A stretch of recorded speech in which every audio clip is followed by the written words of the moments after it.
Hello and welcome back to ZFC Set Theory. Today we're going over axiom number 7, which is the axiom of infinity. The axiom of infinity says there exists an inductive set. What does the word inductive set mean? Be patient, I'll get there soon. First, I want to define the successor of a set. So for any set X, the successor of X is just this set, X union with the singleton containing X. And we write it in more compact notation like this as an abbreviation for this.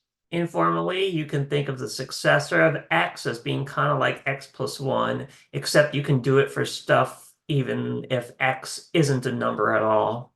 And we can use this to define the first few natural numbers. So 0 is the empty set, 1 is the successor of 0, 2 is the successor of 1, etc. Here I went all the way up to 9. And let's evaluate some of these. So successor of 0, what would that be? Well, that would be this, right? 0 union singleton containing this. Okay, but 0, what's this? This is really the empty set, right? And an empty set union with anything is just whatever this other set is. So we just get singleton containing 0. Okay, what about 2? What about 2? Well, it's the successor of 1s. Okay, so we do 1 union singleton containing 1. Okay, now what's 1? Well, we evaluated 1. It's this guy, right? So we just get singleton 0 union singleton 1. And so this ends up being a set with just two elements, 0 and 1. So it's a pair. Likewise, if you want to find 3, well, it's just the successor of 2. So we do 2 union singleton 2. And what was 2? It was this. So we just get 0, comma 1 union with singleton 2. And so we end up getting this guy, 0, 1, 2. And here's what you get if you evaluate the rest of these guys. And so there's an obvious pattern here, right? So informally, 9 is the set of numbers from 0 to 8. Now, some mathematicians, they have philosophical objections. They don't like the idea of defining 0 to be the empty set and 1 to be this set and 2 to be this set, etc., because they don't like to think of numbers as sets. However, since we're working in the framework of ZFC set theory, the only objects that exist in our universe are sets. So if we want to use our theory as a foundation for all mathematics, including arithmetic, then we have to think of numbers as sets. This scheme of the natural numbers is called the von Neumann construction. Now, some mathematicians out there, they don't use the von Neumann construction. They might use something else. For example, they might define 0 to be the empty set, and then to get the next natural number, you just take the singleton containing the previous number. Obviously, this guy, for example, this 3 is different from this 3. Although the choice is somewhat arbitrary, we're going to stick with the von Neumann construction of the natural numbers for now, since that's the standard in set theory, and it also has a lot of nice properties. Now, here's a question. Can we define the set of all natural numbers? That's what we're going to try to do in this video, although more formally than this, because this ... is super vague. What does that even mean? So recall the axiom of infinity tells us there exists an inductive set. So I better define what an inductive set is now. So definition, a set I is called an inductive set if these two conditions hold. The first condition is that it has to contain the empty set. In other words, it has to contain 0. The second condition is that whenever X is an I, then the successor of X also has to be an I as well. So what the axiom of infinity is telling us is that there exists at least one inductive set. Let's call it I. Now remark, 0 is an I, right? Because 0 is just the empty set, and any inductive set has to contain the empty set. Likewise, 1 is an I as well, because 1 is just the successor of 0. And since I is inductive, whenever it contains one element, it contains the next. So since it contains 0, it also contains the successor to 0. Likewise, since I is an inductive set and I contains 1, then I also contains the successor of 1 as well, namely 2. So it seems like intuitively I should contain all the natural numbers, right? Although I'm speaking a little tongue-in-cheek here because I haven't formally defined what a natural number is yet. Earlier, I gave you examples of the first 10 natural numbers, the ones from 0 through 9, but I never actually gave you a definition of what a natural number is. And intuitively, we would like our natural numbers, to only contain these guys that we get from taking successors of the empty set repeatedly, but nothing else. So here's a question. Does our inductive set I contain this guy, the singleton contain the singleton containing the empty set? Because this isn't a natural number, at least using our way of thinking about it, because the natural numbers are just these guys that we got here, right? However, for all we know, maybe I does contain it, or maybe not. Since I is inductive, if it contains this, then it also has to contain the successor of this, as well as the successor of that, as well as the successor of that, etc. And remember, we can take successors of any set that we want, not just things that we think of as quote unquote natural numbers. So that's a little disturbing, right? So our goal is going to be to try to find a set containing only these guys, but nothing else. How can we do it formally? So here's a theorem. It tells us, informally speaking, that there exists a smallest inductive set. So the theorem tells us that there exists a unique set omega such that omega is an inductive set. So it contains all the things we think of as natural numbers. And secondly, omega is a subset of any inductive set. So anything that's an omega has to be in every inductive set. So let's prove it.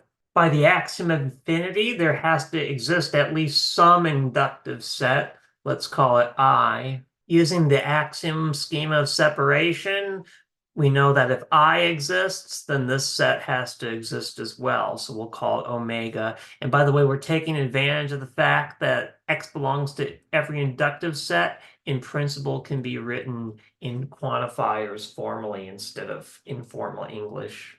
However, I'm going to leave it in informal English for now. Now, whenever you belong to every inductive set, well, then that means you have to belong to I automatically, right? Because I is an inductive set. So we can rewrite omega like this. It's the set of things that belong to every inductive set. All right, so what do we got to show? We want to show that omega is inductive and that omega is a subset of any inductive set. Let's prove this first. I claim that omega is an inductive set. How do we show it? Well, we know the empty set is an element of omega, right? Because the empty set belongs to every inductive set. So that means it's in here. We also see that whenever you have some element of omega, call it A, then the successor of A also must be an omega.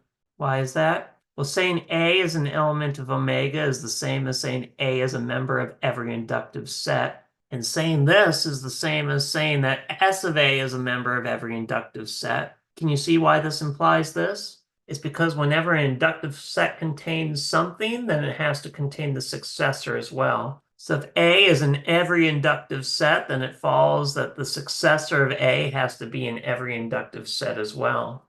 So we see omega contains the empty set, and whenever it contains something, it contains the successor as well. So that means omega is indeed inductive. So that proves this. Now let's try to prove this. Claim number 2, omega is a subset of any inductive set. Why is this true? Well, note that for any inductive set J, we have that this set must be a subset of J. The reason for that is that if you belong to every inductive set, then you have to belong to J anyway, because J is one of those inductive sets. So that proves the claim. All right, so we showed that omega satisfies both 1 and 2. But how do we show it's unique? To show uniqueness, we have to show that if there's some other set that's inductive and a subset of any inductive set, then it has to equal omega. So suppose A is also inductive as well as a subset of any inductive set. We want to show that the only possibility is that A has to equal omega. This will show uniqueness. Well, here's the thing. Since omega is a subset of any inductive set, and since A is inductive, then that means we know omega is a subset of A, right? But look, A is a subset of any inductive set, right? And since omega is an inductive set, then that means A has to be a subset of omega. And since both of these are true, that means A has to equal omega. So therefore, omega is the unique set satisfying these properties. So that concludes the proof. So we showed that there's a quote-unquote smallest inductive set called omega. So definition, let omega be the quote-unquote smallest inductive set, as we explained in the theorem above. Then we define a natural number to be just an element of omega. In other words, omega is the set of natural numbers. Let's try to prove some useful facts about them, shall we? Here's probably the most important fact about natural numbers. The fact is that if you have some property P, which is true for 0, and whenever it's true for one natural number, then it's true for the successor as well. Then if you can prove those two things, then you know that it has to be true for all natural numbers. The principle of induction is something we use all the time in math to prove lots of things, and we often take it for granted. But why is it true? Let's prove it. So assume we have some property P such that P of 0 is true, and whenever P is true for some natural number n, then it has to be true for the successor as well. Let A be the set of natural numbers for which P of x is true. We know this set exists by the axiom schema of separation. Well, observe 0 has to be an element of A, right? Because 0 is a natural number, and also P of 0 is true. Observe also that if little a is an element of A, then the successor of little a also has to be an element of A as well. Why is that? Well, we know that if little a is an A, then little a has to be a natural number. And whenever you take the successor of a natural number, you get another natural number. So we know S of A has to be an omega at least.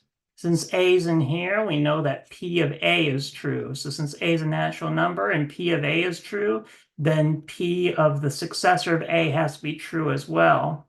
So since the successor of A has to be a natural number and P has to be true for the successor of A, then it follows that S of A has to be an A. Okay, so we see that 0 is an element of A, and for every element of A, the successor of that element is also a member of A. So since both these things are true, that means A has to be an inductive set. But recall, omega is the quote-unquote smallest inductive set, right? So since A is an inductive set, omega has to be a subset of A. But look here, by this definition of how we defined A in the first place, it's obvious this is a subset of omega, right? So by this, we also know that A has to be a subset of omega. And since both of these are true, it means that A has to equal omega. And so since this set is equal to omega, then that means there can be no natural number for which P of x fails. So therefore, this guy, this P of n, has to be true for all natural numbers n. And that concludes the proof. All right, so this is very useful. This is going to allow us to prove lots of stuff about the natural numbers using induction. Here's an easy theorem we can prove using induction. It says that for any natural number n, n either has to be equal to 0 or 0 has to be an element of it. And in fact, if we look back at, we gave some examples of the first few natural numbers. If you're not 0, if you're not the empty set, then it seems that all these other natural numbers, for example, 8, look, 8 contains 0. So this should obviously be true, right? But let's prove it formally.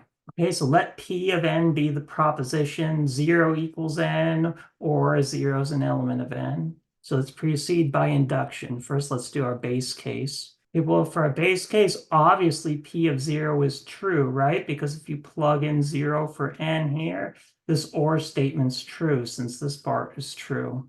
Now our inductive step. So for our inductive step, we assume that P of n is true for some fixed arbitrary natural number n. And our goal is to show that P has to be true for the successor of n as well. In other words, we know that this statement is true for some fixed n. And our goal is going to be to show that this statement has to be true as well. All right, so how can we show this? Well, I'll give you a hint. Since 0 is the empty set and the successor of n is n union some singleton, this can never be empty, obviously. So my hint is that we should try to prove that this part's true. If we can do that, then the whole or statement will be true. So you want to show that this part's true, that 0 is an element of the successor of n. Well, how can we do that? Well, we can rewrite successor of n. Successor of n is just n union singleton n, right? Okay, but now 0 being in the union is logically equivalent to 0 being in n or 0 being in the singleton. So if we want to show this, well, that's logically equivalent to saying we want to show this. But now this part right here, saying 0 is in the singleton, is just the same as saying 0 equals n. So this is equivalent to saying we want to show that either 0 is an element of n or 0 equals n. But guess what? We already know that's true. Okay, so this is true, and therefore this statement is true as well. So P of S of n is true. All right, so we showed that P of 0 has to be true, and that whenever P of n is true, P is true for the successor of n as well. And therefore, by the principle of induction, it has to be true. This proposition has to be true for all natural numbers n.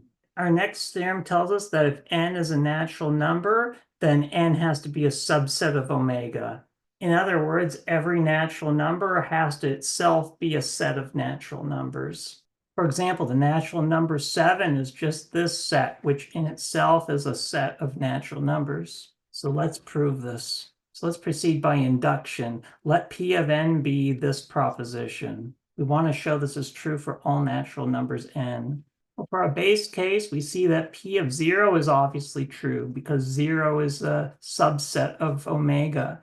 The reason for that is that 0 is really just the empty set, right? And the empty set is a subset of any set. For an inductive step, assume P of n is true for some fixed natural number n. In other words, n is a subset of omega for some fixed n.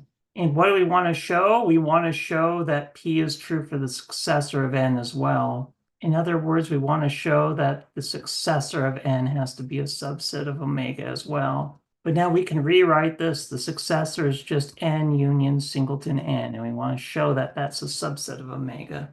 But now by a theorem from lecture 1.8, we see that if you say the union is the subset of some set, that's logically equivalent to saying that each of these two sets individually have to be a subset of this guy.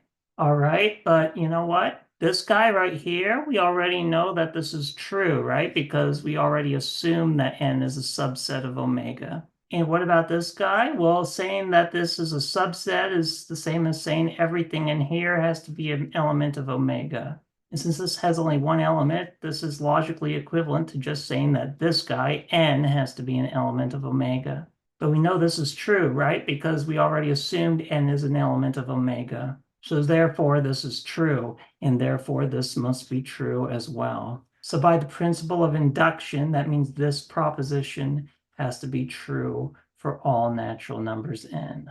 The next four properties I want to group together because they're a little bit special, because these four properties are not true merely just for natural numbers, but actually for any set. First property tells us that the successor of x contains x. And the reason for that is the successor of x is just x union singleton x. And since x is in this guy right here, then x has to be in the union as well. Property number 2 is also very easy because, again, S of x can be written as x union singleton x. And this is obviously a subset of this, right? Because this is the union of this guy with something else. For property number 3, notice that the successor of y is just y union singleton y. And since it's a union, definition of union means it's the set of things which are either in the first guy or in the second guy. But now this part can be rewritten as just x equals y. So the successor of y is just the set of things which either are in y or are equal to y. So that's why you're an element of the successor if and only if you're in y or you're equal to y. Now let's prove 4. We want to show that there doesn't exist a z such that this is true. By the way, this symbol here means proper subset. So what this would mean here is that x is a subset of z, but x is not equal to z. All right, so towards a contradiction, assume that there does exist a z that makes this true.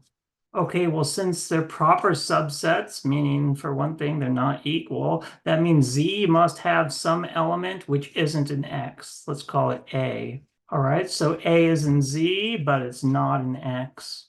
But now since z is a subset of s of x, that means anything in z has to also be in s of x, right? So since A is in Z, then A has to be in S of X as well. But we can rewrite that because S of X is just X union singleton X, right? All right, now since A is in the union, that means A either has to be in this guy or it has to be in this guy. However, we know that it can't be in the first guy, right? Because we said A is not an element of X. So therefore, A has to be in the second guy. So A is in the singleton containing X. And since A is an element of the singleton, the only possibility is A has to be this guy inside, namely X.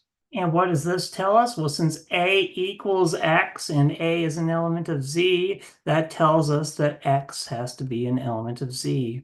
And saying X is an element of Z is logically the same as saying the singleton has to be a subset of Z. Now, since X is a subset of Z, and since singleton X is also a subset of Z, that means if you take a union of these two sets, their union must also be a subset of the set Z. And what is this? This is just the successor of X. So we know that the successor of X is a subset of Z, but we also know that Z is a subset of successor of X. So that means the successor of X and Z must be equal to each other since they're both subsets of each other. But that's a contradiction, right? Because we assume that Z is a proper subset of the successor, which implies that they can't be equal. All right, so that proves these four properties of successors. These four properties right here are true not just merely for natural numbers, but for any sets whatsoever. Of course, if these four properties are true for any sets, then they must be true for natural numbers as well. And there you have it. With the axiom of infinity, now finally we've covered all 7 axioms of Zermelo's set theory, also known as the Z axioms, in depth. In the next few chapters, we're going to see what things we can prove using just Zermelo's set theory without having to rely on the F axioms or the axiom of choice. Like and subscribe if this was helpful, and stay tuned if you want to see all of math built from the ground up.